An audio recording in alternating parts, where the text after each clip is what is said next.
धोखेबाज लड़की की लव स्टोरी इन हिंदी। ये शॉर्ट लव स्टोरी महेश और राधिका की है। दोनों एक दूसरे से वर्षों से प्यार तो करते थे, लेकिन इजहार नहीं कर पा रहे थे। एक दिन महेश के घर में बर्थडे पार्टी थी, तो उसमें राधिका भी शामिल थी। राधिका को देखकर महेश मदहोश होता जा रहा था। वो सोच ही रहा था, आखिर राधिका को अपने प्यार के बारे में कैसे बताऊं। उतने में राधिका ने उससे उसके घर छोड़ने के लिए कही, तो महेश बहुत ही प्रफुल्लित मन से तैयार हो गया और रास्ते में अपने दिल की बात बताया। तो राधिका बोली, नहीं महेश, मैं आपको भाई मानती हूँ, उम्र में भी छोटी हूँ। तो महेश गाड़ी रोककर राधिका का पैर पकड़ लिया।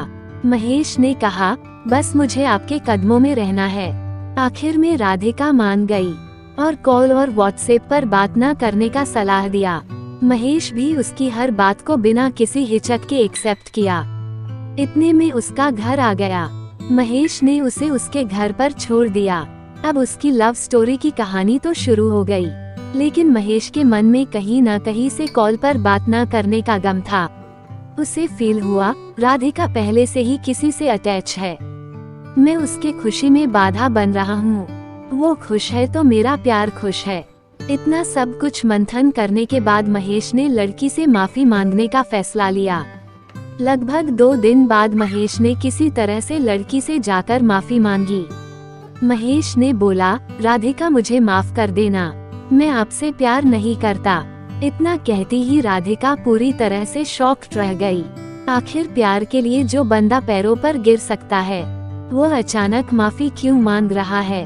10 दिन नहीं बीते थे, राधिका पूरी तरह से बेचैन होने लगी। महेश से मिलना चाहती थी, अपनी गलती का माफी मांगना चाहती थी। जैसे तैसे राधा ने महेश से कांटेक्ट किया और अपने प्यार का इजहार किया। साथ जीने मरने की कसम तक खाई। राधिका का बर्थडे 9 जुलाई को था।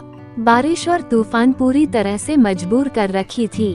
लोगों का आना जाना मुश्किल था। इसके बावजूद महेश ने बर्थडे सेलिब्रेशन के लिए मार्केट जाकर उसके लिए गिफ्ट लिया। उसी रात में मिलने की प्लानिंग भी था। महेश ने रात के 1 बजे उससे मिलने गया। उसे गिफ्ट देकर उसके माथे पर टीका लगाया, फिर गले जैसे ही लगाना चाहा, तो राधिका महेश के ऊपर भड़क गई। सिर्फ इसीलिए प्यार करते हो।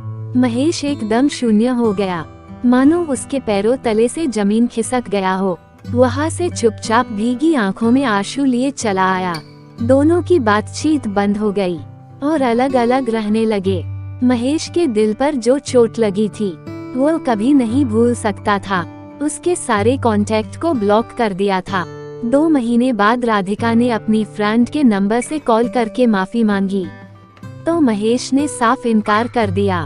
मैं कभी भी आपसे संपर्क नहीं रख सकता हूँ, मैं आपके काबिल नहीं हूँ। इतना सुनते ही राधिका रोने लगी और एक चांस के लिए गिड़गिड़ाने लगी, तो महेश भी मान गया। अब दोनों की लव स्टोरी बहुत अच्छे से चल रही थी। दोनों एक दूसरे से मिलने जुलने भी लगे थे।